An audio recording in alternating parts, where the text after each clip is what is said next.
Good morning, students.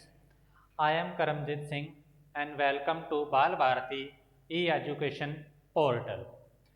Today we are discussed about soil fertility and productivity and essential plant nutrients. In early classes we are also discussed about soil fertility and productivity.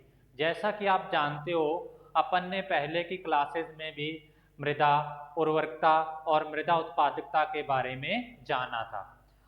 इस lesson को शुरू करने से पहले आपको बताना चाहूँगा कि आज का ये आपका पूरा टॉपिक एनसीईआरटी के सिलेबस पर आधारित रहेगा। तो सबसे पहले जानते हैं कि सॉइल फर्टिलिटी एंड प्रोडक्टिविटी क्या है। मृदा उर्वरकता, अगर अपने सॉइल फर्टिलिटी देखें, soil fertility, soil fertility is inherent capacity of soil which provide essential plant nutrients in adequate amount or in suitable proportion for the growth of plants. मृदा उर्वरकता मृदा की पैतृक क्षमता है जो आवश्यक पोषक तत्वों को उच्च मात्रा व पर्याप्त रूप में पौधों को वृद्धि के लिए उपलब्ध करवाती है, मृदा उर्वरकता कहलाती है। मृदा उर्वरकता में अपने बेसिकली क्या देखते हैं, nutrient status of soil. Nutrient status of soil कहने का भाव अर्थ कि मृदा में पादप की आवश्यक वृद्धि के लिए कितनी मात्रा में पोषक तत्व विद्यमान है, उनकी कमी है या उनकी बहुतायत में उपलब्धता है। उसके बाद अगर अपने देखते हैं soil productivity, soil productivity, soil productivity जो मृदा की उत्पादकता क्या होती है, it is the capacity of soil to produce in a unit area and it is expressed in kg प्रति हेक्टेयर और क्विंटल प्रति हेक्टेयर। यह मृदा की एक क्षमता होती है जिसको कि किलो प्रति हेक्टेयर या क्विंटल प्रति हेक्टेयर में मापा जाता है, अर्थात मृदा की वह क्षमता जो मृदा के इकाई क्षेत्रफल से उत्पादकता प्रदान करती है। कहने का भाव अर्थ कि मृदा की इकाई क्षेत्रफल से अपने को जितना प्रोडक्शन या उत्पादन प्राप्त होता है वो मृदा उत्पादकता कहलाती है, जिसको कि किलो प्रति हेक्टेयर या क्विंटल प्रति हेक्टेयर में मापा जाता है।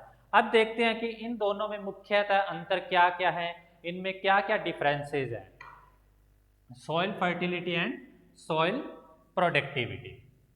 Soil fertility, soil productivity.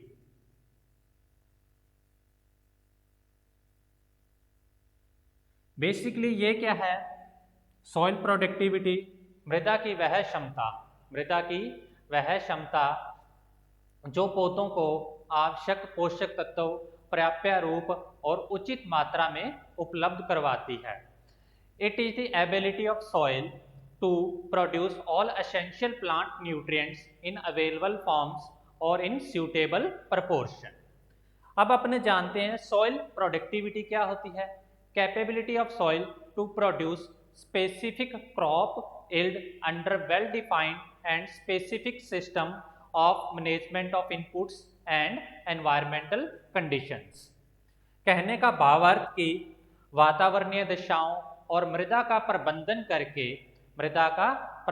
करके प्रति इकाई क्षेत्रफल से अधिक उत्पादकता लेना ही मृदा उत्पादकता कहलाता है। ये इनमें एक अंतर हो गया। दूसरा अंतर देखें तो यह क्या है, यह पोषक तत्वों की उपलब्धता को दर्शाती है, जबकि यह उत्पादकता को दर्शाती है। कहने का भाव अर्थ कि कितने किलो प्रति हेक्टेयर उत्पादन हुआ या कितने क्विंटल प्रति हेक्टेयर उत्पादन हुआ। अब अपने तीसरा देखें तो जो सॉइल फर्टिलिटी में न्यूट्रिएंट स्टेटस ऑफ सॉइल होता है, पोषक तत्वों की उपलब्धता, इसकी गणना कहाँ पर की जाती है, लैब कंडीशन में की जाती है, या इनका मूल्यांकन किस कंडीशंस में किया जाता है, लैब कंडीशंस में किया जाता है। लेकिन जो उत्पादकता होता है, उत्पादकता का अनुमान अपने कहाँ लगाते हैं, फील्ड कंडीशन में लगाते हैं। कहने का मतलब कि 1 बीघे या 1 एकड़ से अपने को कितनी उत्पादकता प्राप्त हुई। ये इनमें मुख्यतः 2 या 3 अंतर थे। एक इसमें अंतर और आता है, जो सॉइल फर्टिलिटी होती है यह है बायोलॉजिकल, फिजिकल, केमिकल फैक्टर्स पर डिपेंड करती है। बायोलॉजिकल, केमिकल और फिजिकल फैक्टर्स पर डिपेंड करती है, अर्थात कि भौतिक, जैविक और रासायनिक कारकों पर निर्भर करती है। लेकिन जो सॉइल प्रोडक्टिविटी होती है यह पूर्ण रूप से सॉइल फर्टिलिटी या मृदा उर्वरकता पर निर्भर करती है। इसके सिवाय यह मृदा की भौतिक दशा अर्थात फिजिकल कंडीशन पर भी निर्भर करती है। आगे अपने जानेंगे कि मृदा उत्पादकता और मृदा उर्वरकता को कौन कौन से कारक प्रभावित करते हैं। सबसे पहले अपने देखते हैं सॉइल फर्टिलिटी को प्रभावित करने वाले कारक। फैक्टर अफेक्टिंग सॉइल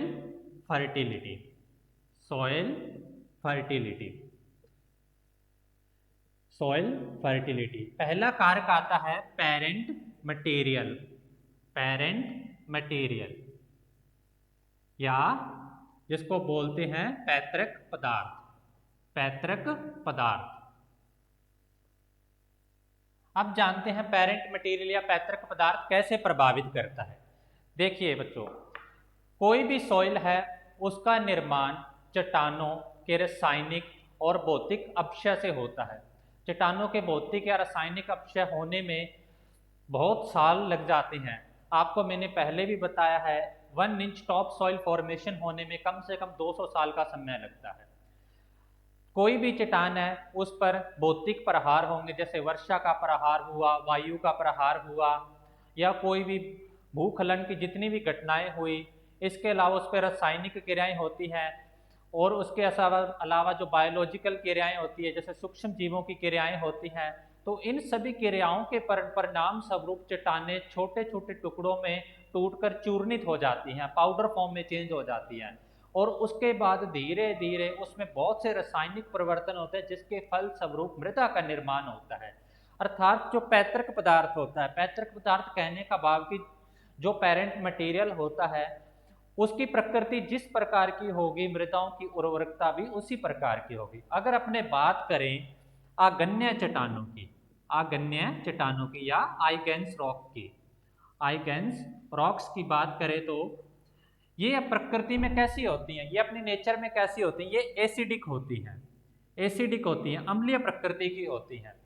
जब इन चट्टानों से मृदाओं का निर्माण होगा तो मृदा की प्रकृति भी कैसी होगी, अम्लीय होगी या एसिडिक होगी। तो अम्लीय मृदा में कौन से पोषक तत्वों की प्रधानता पाई जाएगी, सूक्ष्म पोषक तत्वों की प्रधानता पाई जाएगी, या जो माइक्रो एलिमेंट्स होते हैं कौन कौन से, Fe हो गया, कॉपर हो गया, जिंक हो गया, मैग्नीज हो गया, इन एलिमेंट्स की प्रधानता पाई जाएगी। लेकिन जो मैक्रो न्यूट्रिएंट्स होते हैं जैसे नाइट्रोजन हो गया, फास्फोरस हो गया, कैल्शियम, पोटेशियम, कैल्शियम, मैग्नीशियम, इनकी कमी पाई जाएगी। क्योंकि जो मैक्रो न्यूट्रिएंट्स होते हैं मोस्टली ये जो अपने क्षारीय अवस्थाएं होती है या हल्की क्षारीय या उदासीन अवस्थाओं में अधिक मात्रा में पाए जाते हैं। तो इस प्रकार की मृदाओं की जो उर्वरकता होगी, सूक्ष्म तत्व तो पर्याप्त मात्रा में उपलब्ध होंगे, लेकिन जो मुख्य पोषक तत्व होंगे या जिनको वृत्त पोषक तत्व या मैक्रो न्यूट्रिएंट्स बोलते हैं वो बहुत ही कम मात्रा में होंगे। इसलिए इनकी जो उर्वरकता होगी वो कम होगी। अगर अपने बात करें बेसाल्ट रॉक्स की, जो बेसाल्ट चट्टानें होती हैं ये प्रकृति में कैसी होती हैं, ये क्षारीय होती हैं।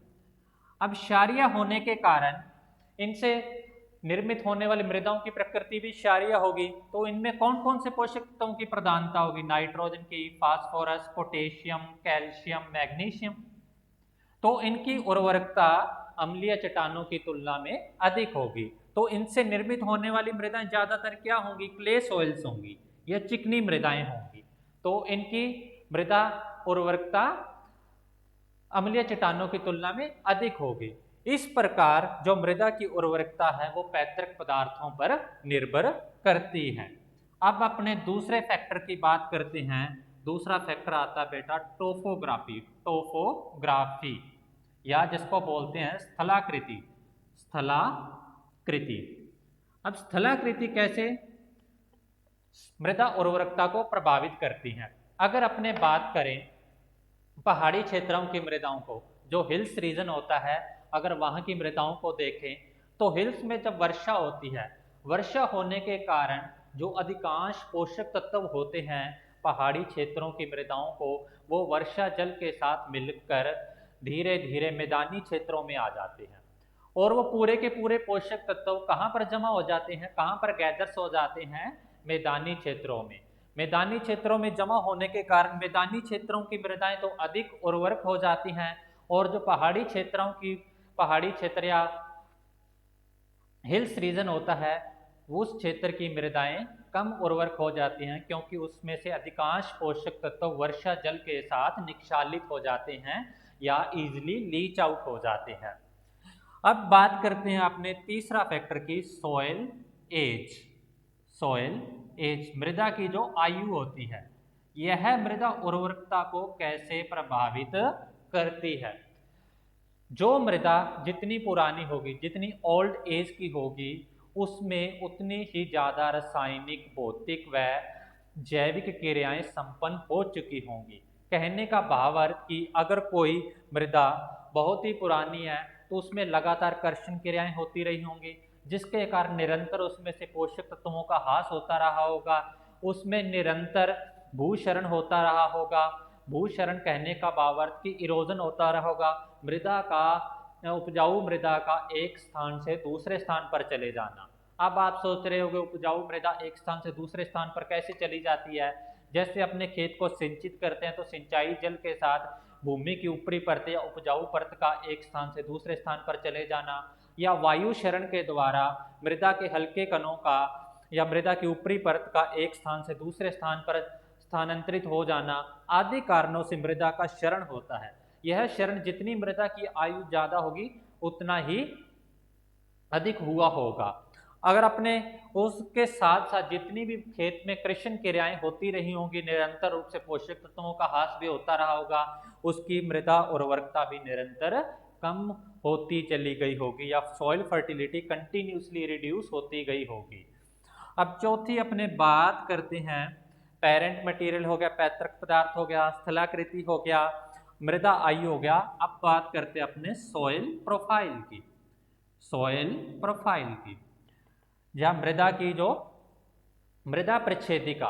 आपको पहले भी पूर्व के लेक्चर्स में या अर्लियर लेक्चर्स में मैंने सॉइल प्रोफाइल के बारे में बताया था। सॉइल प्रोफाइल क्या होता है? A vertical section of soil through all its horizon extending into the parent material and individual layers is known as horizon. मृदा की लंबवत काट जिसमें मृदा निर्माण के अनेक सशस्त्र पैतृक पदार्थों तक पाए जाते हैं और प्रत्येक परत को या एकांतर परत को संशस्त्र नाम दिया जाता है।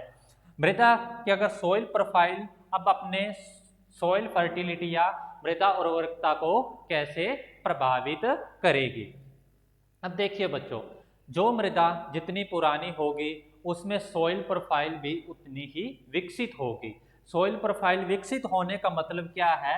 उसमें O, A, B, C, R ये पांचों के पांचों सशस्त्र विद्यमान होंगे, पांचों के पांचों सशस्त्र विद्यमान होंगे। और सॉइल की प्रोफाइल जितनी गहरी होगी, कहने का मतलब कि जितनी गहरी होगी, गहरी होने का भाव अर्थ कि जहां तक पादप आसानी से अपने जड़ क्षेत्र का प्रसार कर सके, रूट को इजीली पेंट्रेट कर सके, तो जितनी गहरी होगी प्लांट्स उतनी गहराई तक अपने रूट को पेंट्रेट कर सकता है या अपनी जड़ का विस्तार कर सकता है, जिससे वो अधिक गहराई से पोषक तत्वों को ऑब्जॉर्ब या प्राप्त कर सकता है, जिसके कारण सीधा सीधा उसका अर्थ मृदा की उर्वरकता पर पड़ता है। अर्थात सॉइल प्रोफाइल की गहराई जितनी अधिक होगी वो उतनी ही उर्वरक होगी और उसमें सभी के सभी सशस्त्र विद्यमान होंगे। ये तो थी बेटा सॉइल प्रोफाइल की बात। उसके बाद अगर अपने बायोलॉजिकल फैक्टर्स की बात करें, बायोलॉजिकल फैक्टर्स की बात करें, बायोलॉजिकल फैक्टर्स में मुख्य रूप से, या अपने जो जैविक कारकों की बात करें, जैविक कारकों में मुख्य रूप से सूक्ष्म जीवों की क्रियाशीलता आ जाती है। जिस मृदा में सूक्ष्म जीवों की क्रियाशीलता जितनी अधिक होगी, एक्टिविटी ऑफ माइक्रो ऑर्गेनिजम्स जितनी हाई होगी, उतना ही कार्बनिक पदार्थों का अपघटन अधिक होगा। Due to highly activity of micro organism decomposition of organic matters, तो ऑर्गेनिक मैटर का कॉम्पोजिशन उतना ही अधिक होगा। जब ऑर्गेनिक मैटर का डिकम्पोजिशन या अपघटन अधिक मात्रा में होगा तो उससे सरल पोषक तत्वों की मात्रा मृदा में बढ़ती है, क्योंकि निरंतर रूप से कार्बनिक पदार्थों या जीवों का अपघटन या पेड़ पौधों का अपघटन होने से जो सरल पोषक तत्व हैं वे छोटे छोटे रूपों में या अपने पर्याप्य रूपों में मृदा में जाने लगते हैं और वे उसी फॉर्म में पौधों को प्राप्त होने लगते हैं। कहने का भाव अर्थ कि मृदा में सूक्ष्म जीवों की क्रियाशीलता जितनी अधिक होगी, उस मृदा की उर्वरकता उतनी ही अधिक होगी। ये मुख्य रूप से कुछ फैक्टर्स थे जो कि मृदा उर्वरकता को प्रभावित करते हैं। अगर अपने रासायनिक फैक्टर में बात करें तो सॉइल पीएच, जो मृदा का पीएच मान होता है, सॉइल पीएच। पीएच के बारे में मैंने आपको बताया था, हाइड्रोजन आयन के ऋणात्मक लघुगणक को क्या बोलते हैं? पीएच बोलते हैं, या negative logarithm of hydrogen ion activity is known as pH. अब मृदा पीएच कैसे मृदा उर्वरकता को प्रभावित करता है? पीएच स्केल होता है 1 से 14। अगर 1 से 7 तक बात करें तो वो क्या होता है? एसिडिक होता है, अम्लीय। 7 से 14 क्या होता है? क्षारीय। और 7 क्या होता है? उदासीन या न्यूट्रल होता है। 1 से 7 तक प्राप्य पोषक तत्व कौन कौन से होते हैं? अवेलेबल प्लांट एलिमेंट्स कौन से होते हैं? मुख्य रूप से जो सूक्ष्म पोषक तत्व होते हैं, Fe, कॉपर, जिंक, मैग्नीज। और अगर अपने बात करें क्षारीय कंडीशन में 7 से 9 के बीच में कौन कौन से होते हैं? Nitrogen, phosphorus, potassium, calcium, magnesium. जो फास्फोरस की प्राप्यता होती है या पीएच 6.5 पर हाई होती है या अधिक होती है। तो पीएच कैसे इफेक्ट करती है? अगर एसिडिक कंडीशन होगी तो सूक्ष्म पोषक तत्व अधिक मिलेंगे पौधों को, लेकिन उस अवस्था में या उस कंडीशन में जो मुख्य पोषक तत्व होंगे जैसे नाइट्रोजन, फास्फोरस, पोटेशियम, ये कम मात्रा में मिलने लग जाएंगे, तो मृदा की उर्वरकता कम होने लग जाएगी। कहने का भावार्थ कि जैसे जैसे सोइल पीएच के मान में उतार या चढ़ाव आता है, वैसे वैसे सूक्ष्म तत्वों की उपलब्धता या मुख्य पोषक तत्वों की उपलब्धता भी कम या ज्यादा होने लगती है, जिसका सीधा असर सोइल फर्टिलिटी या मृदा उर्वरकता पर पड़ता है। ये मुख्य रूप से कुछ कारक थे जो कि सोइल फर्टिलिटी या मृदा उर्वरकता को प्रभावित करते हैं। अब अपने बात करेंगे कि सोइल प्रोडक्टिविटी को प्रभावित करने वाले कारक कौन कौन से हैं, मृदा उत्पादकता को प्रभावित करने वाले कारक कौन कौन से हैं। सोइल प्रोडक्टिविटी,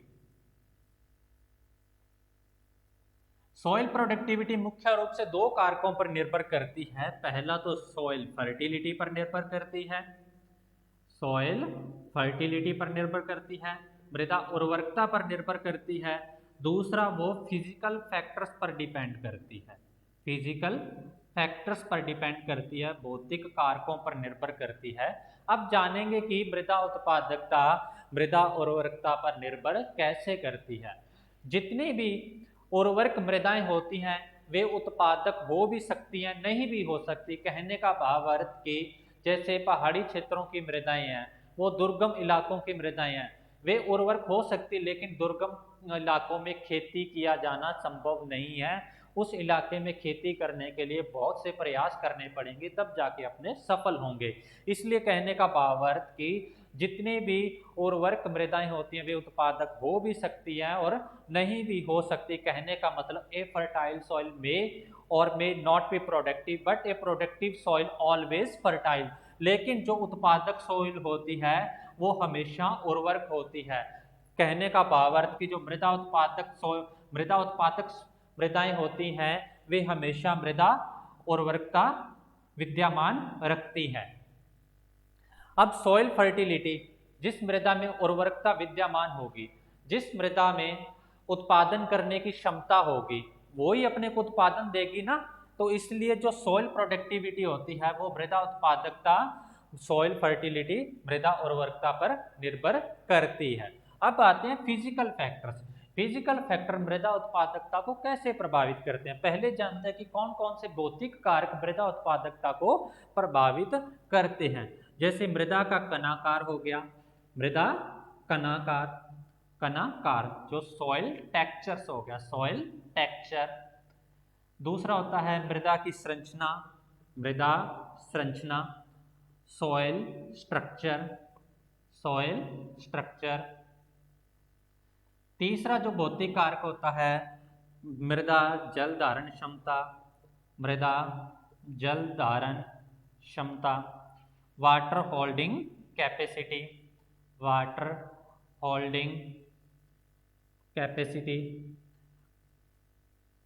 अगर अपने चौथे कारक की बात करें तो रंध्रावकाश होता है, जो पोरोसिटी होता है, पोरोसिटी होता है, रंध्रावकाश। ये सभी के सभी भौतिक कारक हैं जो कि मृदा उत्पादकता को प्रभावित करते हैं। अब जानते हैं कि ये सभी के सभी कारक मृदा उत्पादकता को प्रभावित कैसे करते हैं। पहले बात करते हैं मृदा कणाकार, सॉइल टेक्सचर। कहने का भावार्थ कि मृदा के कणों का साइज व आकार क्या है, वे कितने बारीक या मोटे हैं। जितना मृदा के कणों का आकार बारीक होगा उतना ही मृदा में रंध्रावकाश अधिक होगा। तो जो बारीक मृदाएं होती हैं वे खेती के लिए सबसे उपयोगी मानी जाती हैं, या बेस्ट फॉर एरेबल सॉइल, या best for agriculture production. Agriculture production के लिए सबसे सर्वोत्तम मृदाएं मानी जाती हैं सॉइल टेक्सचर्स को। अगर अपने उसके बात करें मृदा संरचना की, सॉइल स्ट्रक्चर की, जो अरेंजमेंट होती है सॉइल पार्टिकल्स की, अरेंजमेंट ऑफ सॉइल पार्टिकल्स क्या कहलाता है, सॉइल स्ट्रक्चर कहलाता है। अब सॉइल स्ट्रक्चर में जो अरेंजमेंट होती है पार्टिकल्स की, अगर वो बारीक कणों से बनी हुई मृदा है तो उसकी संरचना बहुत ही अच्छी होगी, जिसमें खेती आसानी से की जा सकेगी, और उसमें से जितनी भी कर्षण क्रियाएं वे भी आसानी से की जा सकेंगी। और कर्षण क्रियाएं आसानी से की जाने के साथ साथ उसकी मृदा संरचना अच्छी होने के साथ साथ पादप अपनी वृद्धि और जड़ क्षेत्र का प्रसार भी आसानी से कर सकेगा। उसके बाद अपने बात करते हैं वाटर होल्डिंग कैपेसिटी की, या मृदा जल धारण क्षमता की। वाटर होल्डिंग कैपेसिटी या मृदा जल धारण क्षमता क्या होता है, मृदा का गुरुत्वाकर्षण बल के विरुद्ध, मृदा का गुरुत्वाकर्षण बल के विरुद्ध जल को अपने रंध्रावकाशों में बनाए रखना, जो पादप वृद्धि के लिए आवश्यक होती है, वाटर होल्डिंग कैपेसिटी कहलाती है। या capacity of soil to absorb water against gravity for plant growth के लिए। तो वाटर होल्डिंग कैपेसिटी कैसे कम या अधिक होगी। जैसे अपने बालू मृदाओं की बात करते हैं सैंडी सॉइल्स की। सैंडी सॉइल्स में क्या होता है, सैंडी सॉइल में जो पोरोसिटी होती है, रंध्रावकाश अधिक होता है। अधिक होने के कारण, क्योंकि सैंडी सॉइल के जो कणों का आकार होता है ये थोड़ा सा बारीक होता है, तो इसमें पोरोसिटी अधिक होने के कारण या रंध्रावकाश अधिक होने के कारण, रंध्रावकाश अधिक होने के कारण जो जल धारण क्षमता होती है वो बहुत कम होती है, जल धारण क्षमता बहुत कम होती है। लेकिन अपने क्ले सॉइल की बात करें उसमें रंध्रावकाश कम होता है, जिसके कारण उसकी जल धारण क्षमता बहुत अधिक होती है। अगर अपने ये था पोरोसिटी या रंध्रावकाश। मृदा में जितने अधिक रंध्रावकाश होगी उस मृदा की जल धारण क्षमता उतनी ही अच्छी होगी, और उतना ही उसमें अच्छा एरिएशन होगा, या उसमें उतना अच्छा वाटर की एरिएशन होगी, वाटर और एयर दोनों का अच्छे से मूवमेंट हो पाएगा। ये चारों के चारों फैक्टर हैं जो कि सॉइल प्रोडक्टिविटी को प्रभावित करते हैं, जो कि फिजिकल फैक्टर्स में आते हैं। अब इसके बाद अपने जानेंगे कि एसेंशियल प्लांट न्यूट्रिएंट्स क्या है। आपका पूरा जो टॉपिक है वो है concepts of essential plant nutrients and classification of essential plant nutrients. जो आवश्यक पोषक तत्व हैं उनके कौन कौन से नियम या सिद्धांत हैं, और आवश्यक पोषक तत्वों का वर्गीकरण। पहले अपने अगर कॉन्सेप्ट्स देखें, concepts of essential plant nutrients, जो अनिवार्य पोषक तत्व हैं ये पौधों के लिए क्यों जरूरी है। तो उसके लिए एक सिद्धांत आया था जिसे अनिवार्यता की कसौटी कहा जाता है, या जिसे क्राइटेरिया ऑफ एसेंशियलिटी कहा जाता है। Criteria of essentiality, criteria of essentiality या अनिवार्यता की कसौटी, अनिवार्यता की कसौटी बोला जाता है। अब इस कसौटी के 3 सिद्धांत थे या 3 नियम थे। यह किसने दिया था? Criteria of essentiality, Arnon and Stout, Arnon and Stout in 1939, 1939 में दिया था। और इसको दोबारा से किसने बताया था, या इसको रीडिफाइन किसने किया था? आर्नॉन ने किया था 1952 में। सबसे पहले यह सिद्धांत किसने दिया? आर्नॉन एंड स्टाउट ने 1939 में। लेकिन इसको रीडिफाइन और पुनः परिभाषित किसने किया? 1952 में आर्नॉन ने किया। इसमें 3 सिद्धांत थे। पहला जो सिद्धांत था या पहला जो नियम था वो ये कहता था किसी भी आवश्यक पोषक तत्व की कमी होने पर पादप अपनी वानस्पतिक और जनन वृद्धि को पूर्ण नहीं कर सकता। A deficiency of an essential plant elements make it impossible for the plant to complete its life cycle और वेजिटेटिव और रिप्रोडक्टिव साइकिल। उसके बाद जो दूसरा क्या था, जो किसी आवश्यक पोषक तत्व की कमी हो जाती है, जब किसी आवश्यक पोषक तत्व की कमी हो जाती है पादप में, तो उस आवश्यक पोषक तत्व की कमी को उसी पोषक तत्व के द्वारा ही पूरित किया जा सकता है, जबकि किसी दूसरे आवश्यक पोषक तत्व के द्वारा उस कमी या डेफिशिएंसी को पूर्ण नहीं किया जा सकता। if a deficiency of specific plant nutrients, if a specific of the deficiency is the specific element and can be prevented or corrected by only supplying specific plant nutrients। कहने का भाव अर्थ कि किसी पोषक तत्व की कमी को उसी पोषक तत्व के द्वारा ही पूर्णित किया जा सकता है, किसी दूसरे पोषक तत्व के द्वारा उसको पूरित नहीं किया जा सकता। और जो तीसरा सिद्धांत था, जितने भी पोषक तत्व होते हैं वे पादप की उपाच्य, जो उपाच्य क्रियाएं होती हैं, जितनी भी रासायनिक या भौतिक क्रियाएं होती हैं उनमें सम्मिलित होते हैं। All plant nutrients in relation to metabolites of plants. दोबारा से डिफाइन कर देता हूं। अनिवार्यता की कसौटी किसने दी थी? आर्नॉन एंड स्टाउट ने दी थी। इसके 3 नियम थे। पहला नियम क्या था? पहला नियम था किसी पोषक तत्व की कमी को कोई दूसरा पोषक तत्व पूरी नहीं कर सकता, उस पोषक तत्व की कमी को उसी पोषक तत्व द्वारा ही पूर्णित किया जा सकता है। जैसे नाइट्रोजन की कमी को नाइट्रोजन के द्वारा ही पूर्ण किया जा सकता है।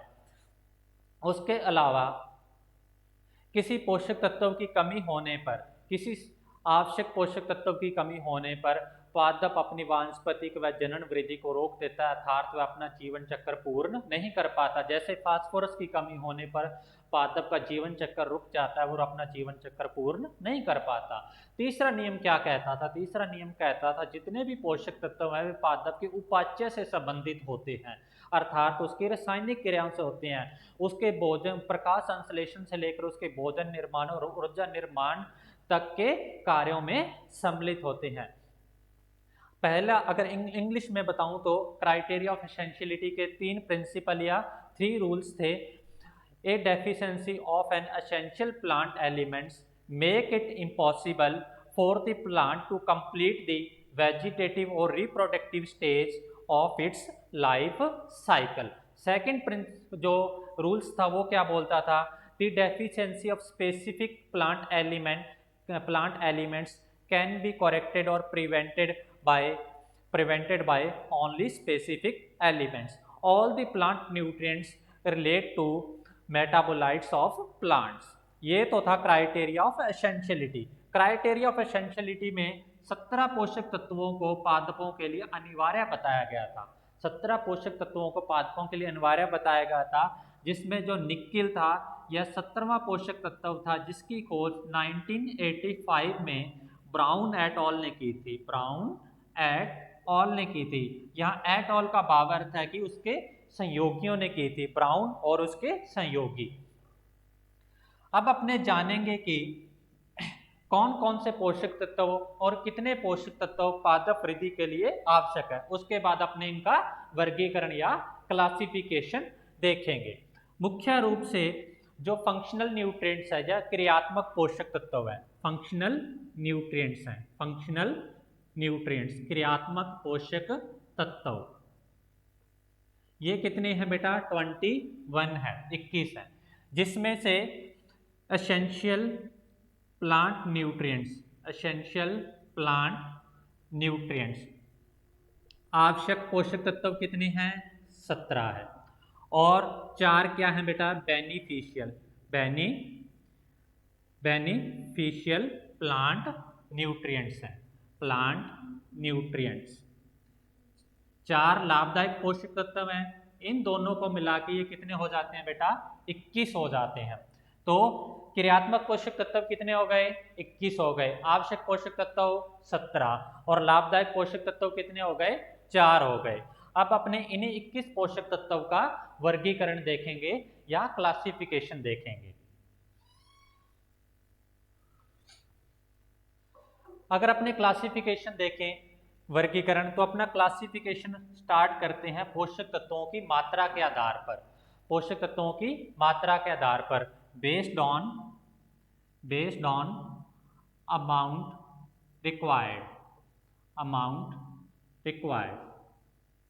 अब पोषक तत्वों की मात्रा किसके आधार पर देखी जाएगी? पीपीएम के आधार पर देखी जाएगी, पीपीएम के आधार पर देखी जाएगी, पार्ट पर मिलियंस के बेस पे देखी जाएगी। 1 पार्ट पर million is equal to 1000 ml और 1000 ग्राम, 1000 ग्राम। वे पोषक तत्व जिनकी मात्रा पौधे को 1 ppm से अधिक होती है, मोर देन 1 ppm से अधिक होती है, वे कौन से पोषक तत्व होते हैं? वे होते हैं प्राथमिक पोषक तत्व, प्राथमिक पोषक तत्व और द्वितीयक पोषक तत्व।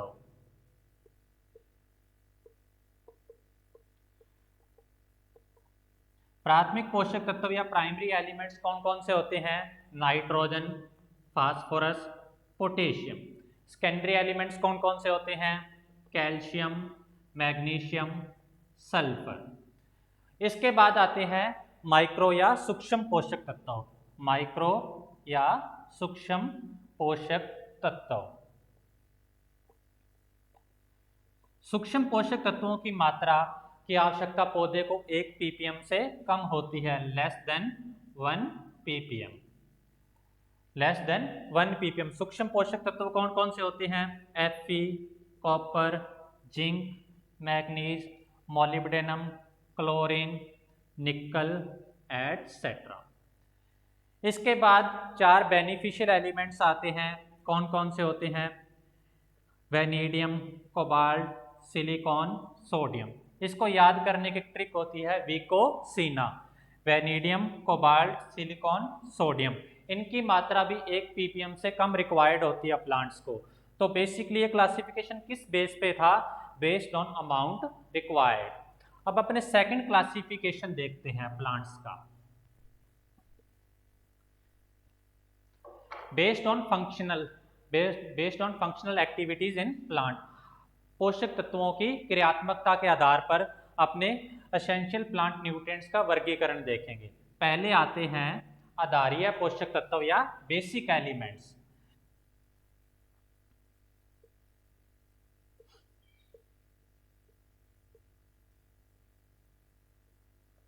बेसिक एलिमेंट्स, आधारीय पोषक तत्व। बेसिक एलिमेंट्स में आ जाता है कार्बन, हाइड्रोजन, ऑक्सीजन।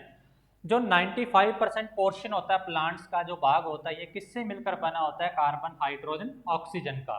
क्योंकि अपने सभी जानते हैं भोजन पौधे किस रूप में बनाते हैं? कार्बन के रूप में बनाते हैं। कार्बन के रूप में C6H12O6, ये कार्बोहाइड्रेट की एक फॉर्म है, बेसिकली ग्लूकोज की एक यूनिट है। उसके अलावा हाइड्रोजन, हाइड्रोजन किससे मिलता है? जल से। जल भी अपने जीवन के लिए बहुत आवश्यक है। उसके बाद ऑक्सीजन, तो वायु भी अपने जीवों के लिए आवश्यक तो है ही है, पौधों के लिए भी उतनी भी आवश्यक है। इसलिए कार्बन, हाइड्रोजन, ऑक्सीजन क्या कहलाते हैं? आधारीय पोषक तत्व, जो कि एक जीव के आधार का निर्माण करते हैं। उसके बाद अगर अपने बात करें आधारीय पोषक तत्वों के बाद प्राइमरी न्यूट्रिएंट्स थे, कौन कौन से थे? एन, पी, के। फिर इसके बाद कौन कौन से थे? सेकेंडरी न्यूट्रिएंट्स थे, कैल्शियम, मैग्नीशियम, सल्फर। ये पूरे के पूरे इनके अलग अलग अपने क्रियात्मक फंक्शंस होते हैं या फंक्शनल एक्टिविटीज होती है। अब अपने तीसरा क्लासिफिकेशन देखते हैं, वो किस पे है? Based on structural activities of essential plant nutrients. पोषक तत्वों की संरचना के आधार पर देखें तो जो स्ट्रक्चरल एलिमेंट्स कौन कौन से होते हैं? स्ट्रक्चरल एलिमेंट्स में आते हैं नाइट्रोजन, फास्फोरस और सल्फर। ये कार्बन, हाइड्रोजन और ऑक्सीजन के साथ मिलकर पौधे की संरचना में सहायक होते हैं। अब अपने जो चौथा पेयर है क्लासिफिकेशन का, वो क्या है? रेगुलेटर एंड कैरियर्स का। रेगुलेटर एंड कैरियर्स कहने का भावार्थ कि वे पोषक तत्व जो पादप में जितने भी आवश्यक पोषक तत्व या जैसे शर्करा हो गई या जितने भी रासायनिक क्रियाएं होती हैं, रासायनिक क्रियाओं के लिए आवश्यक पदार्थों को एक स्थान से दूसरे स्थान तक स्थानांतरित करने का कार्य करते हैं या कैरियर्स का वर्क करते हैं, या उन क्रियाओं को नियंत्रित करने का काम करते हैं, उनको रेगुलेट करने का काम करते हैं। वे पोषक तत्व कौन कौन से होते हैं? वे पोषक तत्व होते हैं कैल्शियम, मैग्नीशियम, सल्फर। कैल्शियम क्या है? यह सेल डिवीजन में हेल्प करता है। सेल क्या है? अपने लाइफ की प्राइमरी यूनिट है, इसी से अपने जीवन का प्रारंभ होता है। तो जो कैल्शियम होता है यह सेल डिवीजन में हेल्प करता है, तो यह किसको रेगुलेट करता है? सेल डिवीजन को रेगुलेट करता है। जो मैग्नीशियम होता है यह प्लांट्स को फूड फॉर्मेशन में हेल्प करता है। फूड फॉर्मेशन में हेल्प कैसे करता है? फूड फॉर्मेशन के लिए सबसे ज़्यादा आवश्यक चीज़ क्या होती है? क्लोरोफिल। क्लोरोफिल या पर्णहरित की फॉर्मेशन करता है, उसको रेगुलेट करता है।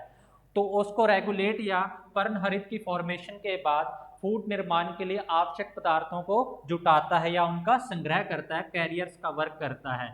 इस प्रकार ये तीनों पोषक तत्व मिलकर रेगुलेटर या कैरियर का कार्य करते हैं।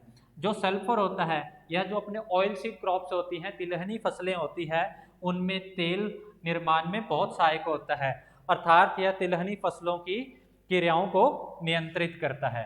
अगर अपने पांचवा देखें, जो इसका अंतिम क्लासिफिकेशन है वो होता है मोबिलिटी के आधार पर या पोषक तत्वों की चाल के आधार पर। कहने का मतलब कि कौन कौन से पोषक तत्व हैं जो पादप में गति करते हैं और कौन कौन से पोषक तत्व हैं जो पादप में गति नहीं करते हैं।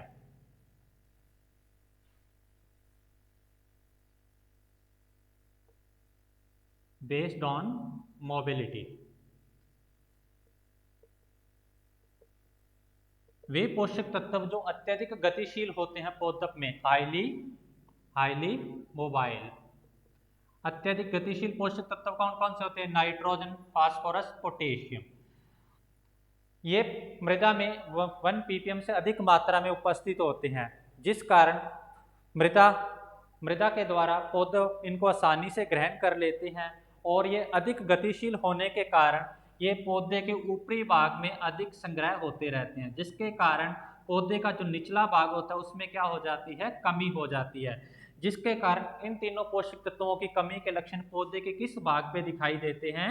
निचले भाग पर या पुरानी पत्तियों में दिखाई देते हैं। अब अगर अपने बात करें दूसरा, जो मीडियम मोबाइल होते हैं या मध्यम गतिशील होते हैं, मध्यम गतिशील पोषक तत्व कौन कौन से होते हैं? जिंक और मैग्नीशियम। ये दोनों ही सूक्ष्म पोषक तत्व हैं। ये दोनों पोषक तत्व पौधे में कम गतिशील होते हैं, ना ही तो यह ज़्यादा ऊपरी भाग में संग्रह होते हैं, ना ही यह निचले भाग में ज़्यादा संग्रह होते हैं। इसलिए इनके जो कमी के लक्षण होते हैं पौधे के मध्यम भाग पर प्रदर्शित होते हैं। अब अपने तीसरी बात करते हैं लेस मोबाइल, जो बहुत ही कम गतिशील होते हैं, जिनकी गति नगण्य होती है और वे पौधे के निचले भाग में संग्रह होते रहते हैं। ये पोषक तत्व कौन कौन से होते हैं? Sulphur, Fe, copper, chlorine, molybdenum etcetera. तो इन पोषक तत्वों की कमी के लक्षण पौधे के किस भाग पर दिखाई देंगे? ऊपरी भाग पर, क्योंकि ये बहुत कम गतिशील हैं या नगण्य गतिशील हैं, तो पौधे के निचले भाग में तो इनका संग्रह होता रहता है, लेकिन ऊपरी भाग में इनकी कमी होने लगती है। अब अपने लास्ट आते हैं इमोबाइल। इमोबाइल जो अगतिशील है, ये आपको दोनों अच्छे से याद रखने हैं बच्चों। ये दोनों के दोनों कौन से पोषक तत्व हैं? कैल्शियम और बोरोन। कैल्शियम और बोरोन जो पौधे में बिल्कुल भी गति नहीं करते हैं, ये दूसरे पोषक तत्वों की सहायता से गति करते हैं, इसलिए इनकी कमी के लक्षण होते हैं। जो पौधे का टॉप पार्ट होता है, अपर मोस्ट पार्ट होता है, अपर मोस्ट पार्ट होता है, उस पे इसकी कमी के लक्षण दिखाई देते हैं। ये पौधों के लिए आवश्यक पोषक तत्वों का क्लासिफिकेशन या वर्गीकरण था। इसमें से कुछ वर्गीकरण बचा है जो धातु व अधातुओं के आधार पर है, वे अपने अगली कक्षा में करेंगे। आशा करता हूं कि आपको अच्छे से समझ में आया होगा। जो आपके डाउट्स होंगे वे अगले सेशन में करेंगे। Thank you.